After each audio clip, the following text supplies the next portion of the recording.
Hi, I'm Jeffrey, and this is Life with a Pipe. Thanks for joining me again today. It is time for another home blend blind tasting challenge, and I have another YABO for you. But first, let's find out what we're smoking this evening.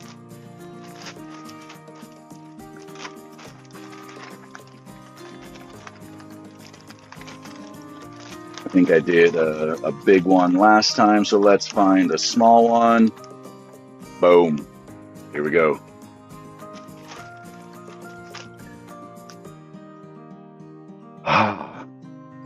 We're over the hump of the week, guys. Welcome to Thursday. We got a small package here. I have no idea what I will be smoking. Let's find out. We're gonna open it, smell it, pack it, light it, smoke it, and I'll let you know what I think is in this thing. So let's get our trusty folded piece of paper here. Let's take a look at what Walt has in store for me this evening.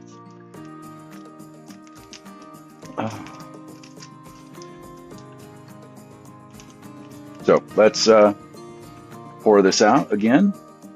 We'll see it for the first time together here. All right, very rough cut. Some ribbon. There's some, it's got nice moisture to it. This is more moist than everything I've smoked up to this point. Everything else was very dry. I can smell it from here already.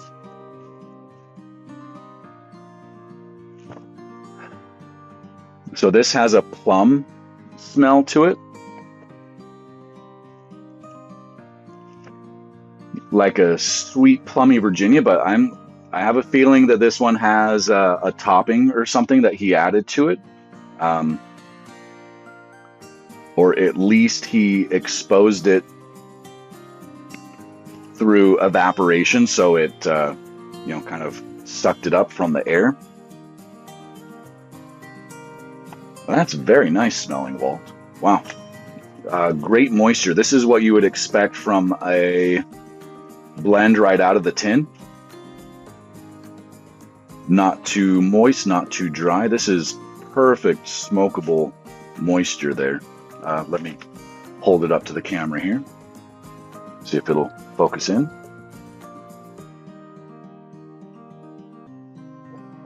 Okay. Very nice. But I think there's something a little smoky under the sweetness, like maybe some dark fires in there. I'm just getting a little hit of something a little earthy underneath the sweet tones. So let's pack the bowl. All right, so I'm trying a new camera angle here. We'll see how this works. So I did find a kind of stiff stick here. Let me see if I can get that out. All right, so we're gonna pack the bowl here.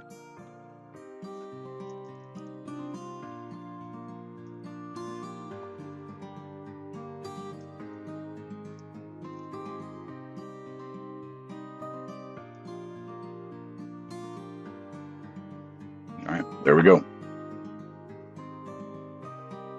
All right, here we go. Pipe is packed.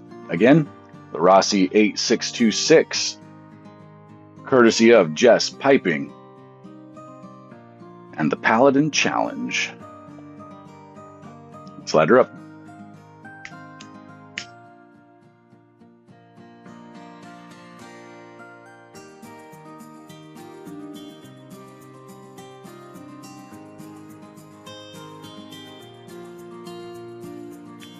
This is going to take a little while to load.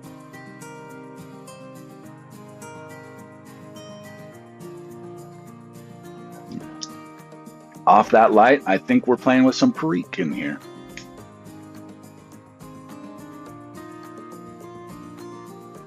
Definitely Perique in here.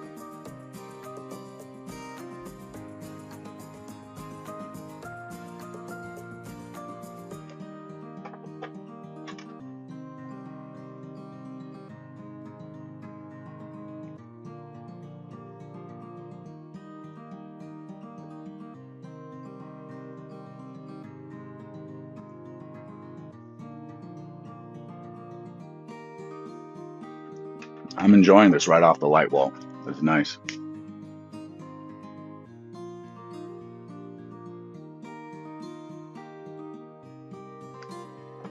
All right, I think we're lit now.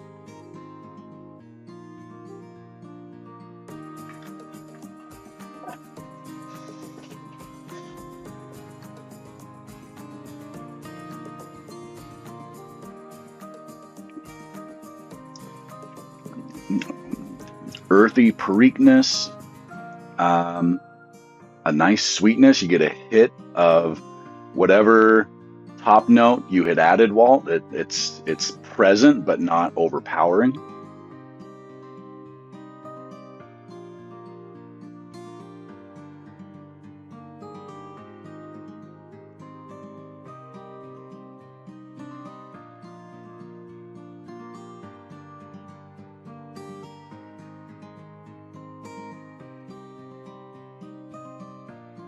Very smooth on the retrohale. So this is a Virginia base with some perique in it, as far as I can tell, with a nice top note. Something that he exposed the leaf to. I'm not sure what method he would have taken. Like I say, I'm assuming he kind of did it in an evaporation exposure method.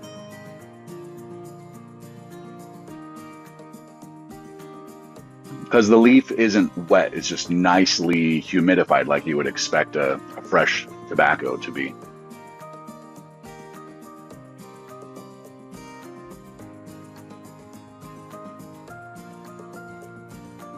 Okay, let's keep smoking on this, and I'll let you know what I think. But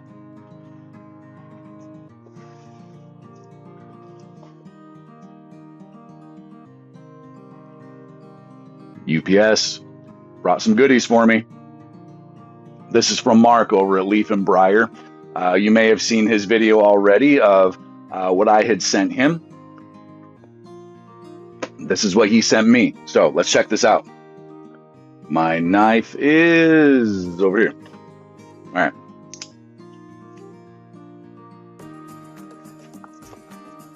This is going to take a second. I'll be right back.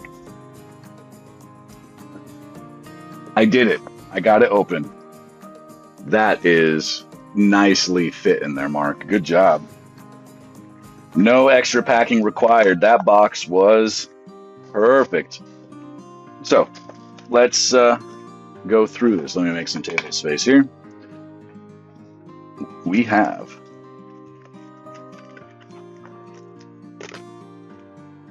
some Samuel Gawith Full Virginia Flake, and he mentioned that there's about 3 years of age on this, if I recall correctly. I do not know how to date these tins, so I will take his word for it. It might have something to do with the barcode, I'm not sure, but there's not a clear date on the tin, or am I mistaken? 22/3/29, never mind. Right there. I'm assuming that's the date. The 22 being the year, 3, so maybe there's 4 years of age on this, Mark. Thank you so much. Wow. Wow. I've heard a lot of amazing things about this. As I've mentioned in several other videos, I do not have a whole lot of experience with Gawith Hogarth or Samuel Gawith blends, and I'm starting to gather some more for me to experience, and this is a classic. I hope to be able to try Squadron Leader soon, and some others. So anyway, thank you, Mark.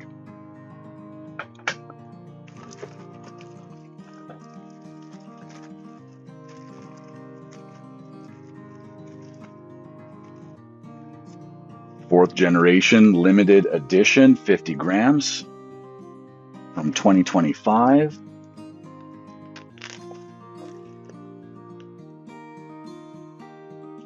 Oh, wow. That reminds me of...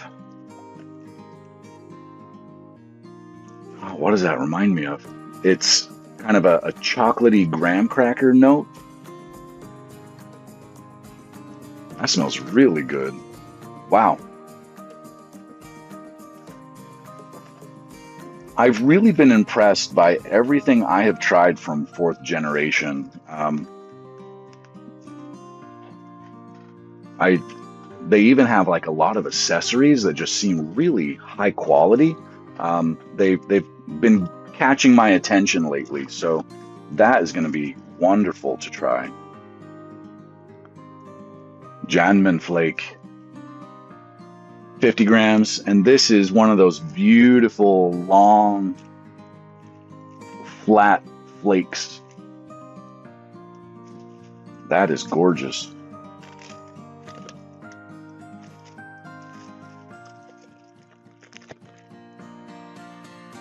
That smells amazing as well. They actually smell very similar. That's interesting. Or at least that's what my nose is picking up.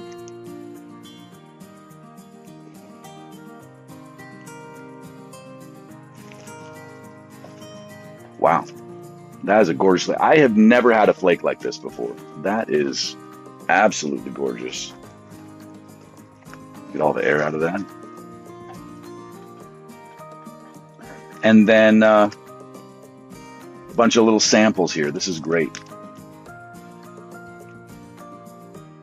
Ah, yes. Mark and I agreed that he'd send me some samples of Southern Roots pipe tobacco. And that's what these samples are. So Southern Roots does a lot of aromatic tobaccos, apparently. And I'm not huge on aromatics, but I'm always open to finding great aromatics.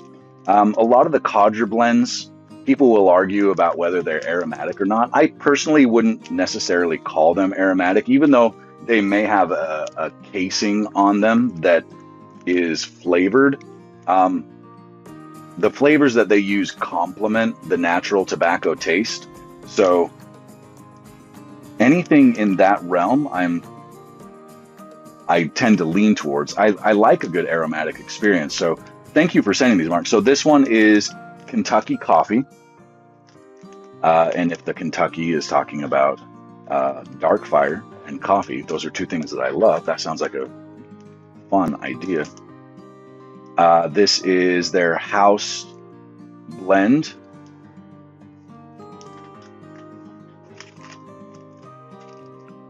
This is Gunslinger. And there are, like he's got a 1.0 or a 9.1 on some of these. I'm wondering if that's the batch number or something like that. I don't know how they do their tobacco listings. Summer English. That might be an aromatic English. Luck of the Irish. That sounds nice. And the last one here, chocolate covered cherry. Ooh. I do love a good cherry tobacco. It goes that way. I do love a good cherry tobacco, and adding the chocolate to that sounds intriguing. Mark, I'm excited to try these, and I will definitely be getting these on camera. Southern Roots Pipes does amazing things for the pipe community, and I don't hear a lot of people talking about their blends. So I'm happy to be able to sample these and share my thoughts on them. That will be really great. The Janman, I'm probably not pronouncing that correctly. I assume that that's some sort of perhaps there should be a Germanic pronunciation to that with more of a Y. I don't know. I'll have to look that up. Anyway, these all are super exciting. Thank you so much, Mark. That was a wonderful trade. Super happy that I could save you some money from buying a whole tin of all 5 of the Cascadia blends. As you can see, I have some here. I actually have a lot of Cascadia on hand.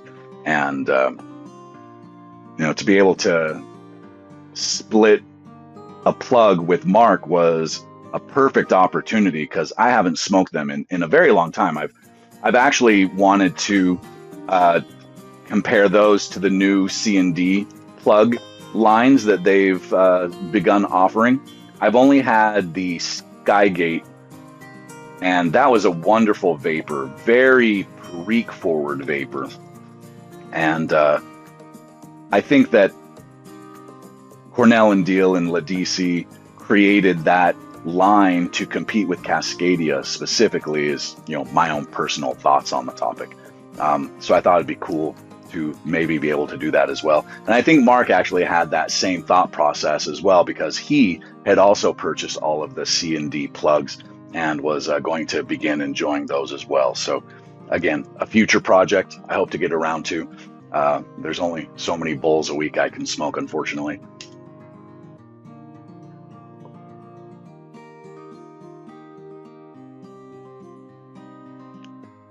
Not only smoke, but capture on camera. I do not record every bowl I smoke. It's a lot of work.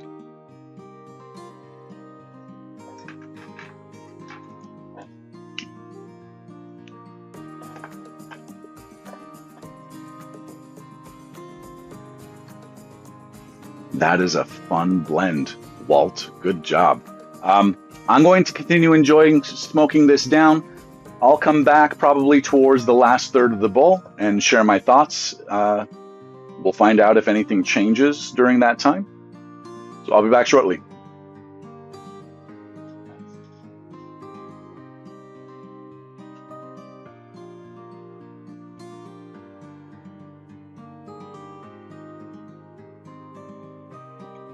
Okay, so I'm about halfway down the bowl, and I'm determining that Walt had used an alcohol infusion of some sort. And this seems to happen with me with a lot of alcohol-topped blends. They just lose all their flavor with me. I don't know if it's something that it does to my palate or what, but at this point, I came back on it half down the bowl because all I'm tasting is a whole lot of hot air at this point, with a little bit of a Virginia smoke to it. The body's very light, like it doesn't feel like there's a whole lot going on my palate. So I don't know if just my palate's been numbed out by it or what, but I tend to experience something like this with alcohol-topped blends, navy blends, and that sort of thing. I don't think he used rum on this, but I do think it was definitely an alcohol infusion.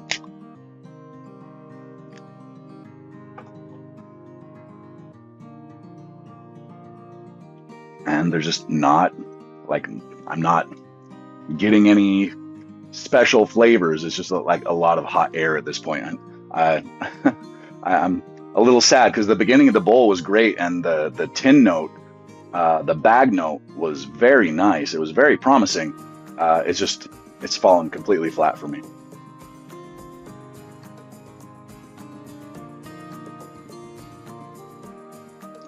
Sorry, Walt. I hope you're okay hearing that. I guess that's kind of the whole point of this, though, right?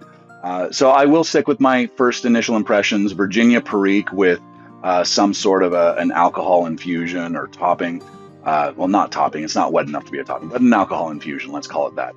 And yeah, we'll leave it there. All right, guys. Thanks for joining me again today. Remember, life with a pipe is better than without. Bye for now.